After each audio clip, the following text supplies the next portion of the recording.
Of trades, printing, shoemaking, tailoring, carpentry, all of these things were things that they could use to build a business. One student who found opportunity at Tuskegee was a young man named William Holtzclaw. His parents, especially his mother, Addie, were passionate about getting an education for their children.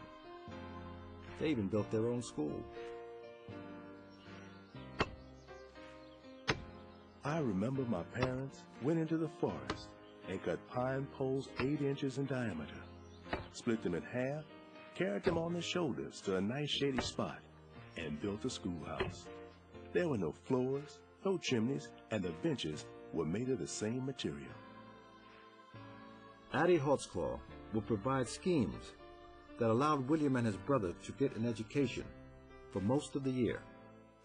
The landlord wanted us to pick cotton, but Mother wanted me to remain in school, so she used to outgeneral him by hiding me behind skillets, ovens, and pots. Then she would slip me to school the back way, pushing me through the woods and underbrush until it was safe for me to travel alone.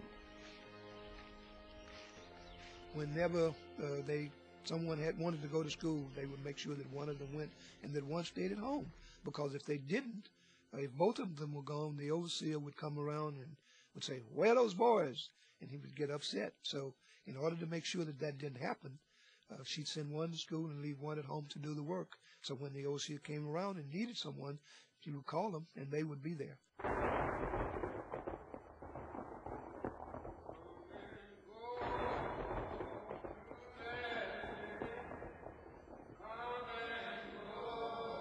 But the limited education was never going to propel the Holtzclaw children beyond the bondage of sharecropping, where if the landowner didn't cheat you, the weather might.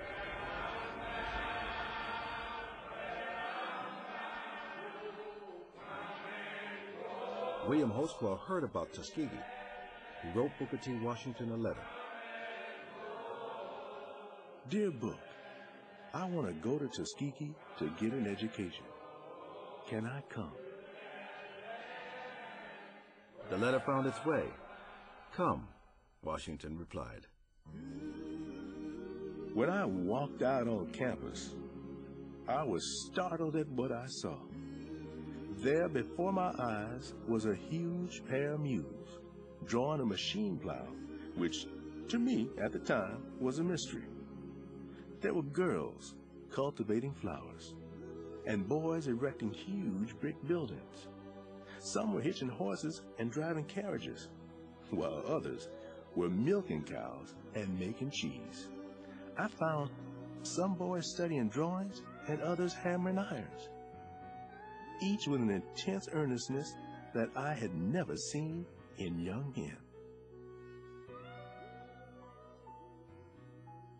When he first got to Tuskegee, he was really amazed that there were so many things he didn't know. He was also amazed as to how they organized the students in the dormitory setting, particularly himself, because he had never slept between 2 sheets.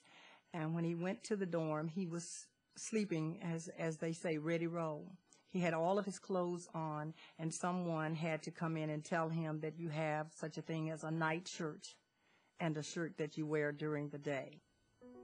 My plan was for them to see not only the utility of labor, but its beauty and dignity. They will be taught how to lift labor up from drudgery and toil, and they will learn to love work for its own sake.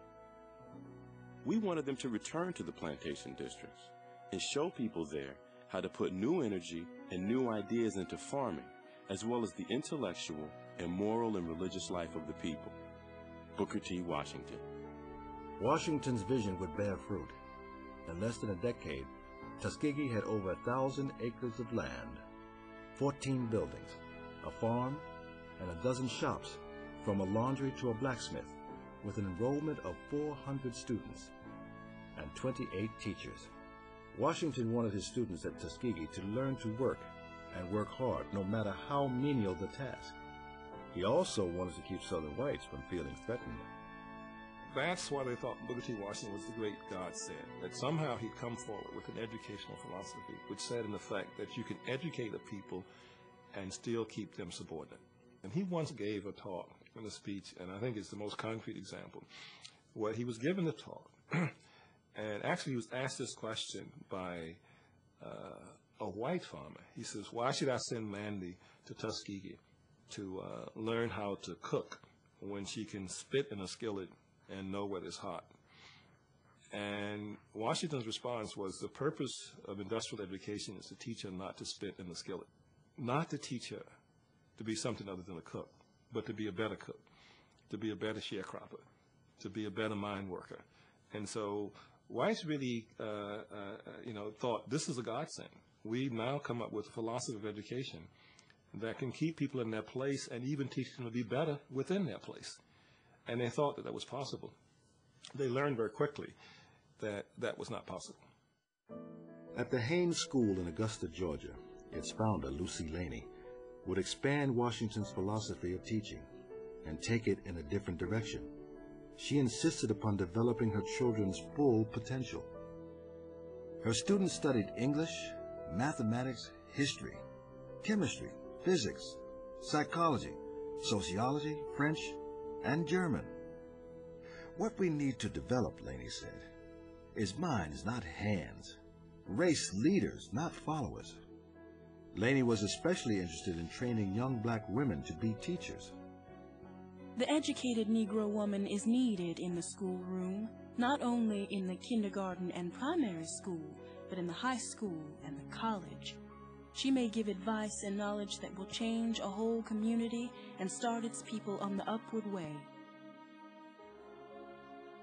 African-American women were playing a much more critical role than what was common in American education generally. They were critical as educational leaders, but even within the trenches in local communities, in terms of fundraising and teaching and support groups, that you cannot really understand the development of African-American education without really appreciating the leadership of African-American women.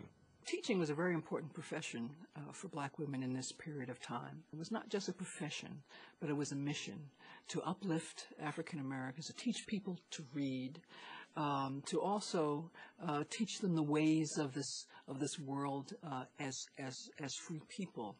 But black teachers had to show real ingenuity.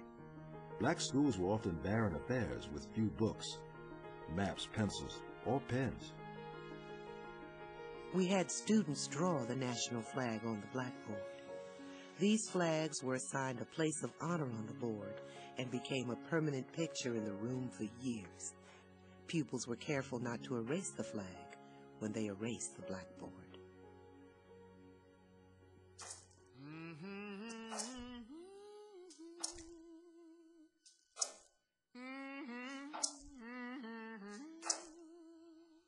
The positive image of Laney and others was hopeful, but the reality for most blacks was hard, back-breaking work and servitude. I've been a factory hand, janitor, porter, and butler, and wiping engines on the railroad. I worked as a helper for a carpenter laying bricks for masons. I've been a driver of teams, a pick and shovel man, and drove steel for a section boss. I was a hand on the Mississippi and working in a steel foundry, and seemed like I did 100 more jobs. My grandma would work in the tub washing the clothes of the prominent white people of our city. And for all of that washing, for the whole white family, washing and then ironing, she got $1.50 for the whole family laundry at the end of it. So there were several families that she had, but it was just $1.50 for all of that work. White folks didn't have no feeling for you. They pretended they did. They had nannies to give their child comfort. That was my name, Nanny. They would teach their children they were better than you. You was giving them all that love, and you'd hear them say, "You're not supposed to love Nanny. Nanny's a nigger." And they would say it so nasty till it would cut your heart out almost, and you couldn't say a mumbling word. A woman knows how to shift a smile when the burden is so heavy. Know how to smile when she want to cry. Smile when sorrow done touched her so deeply. So that's why I feel black women in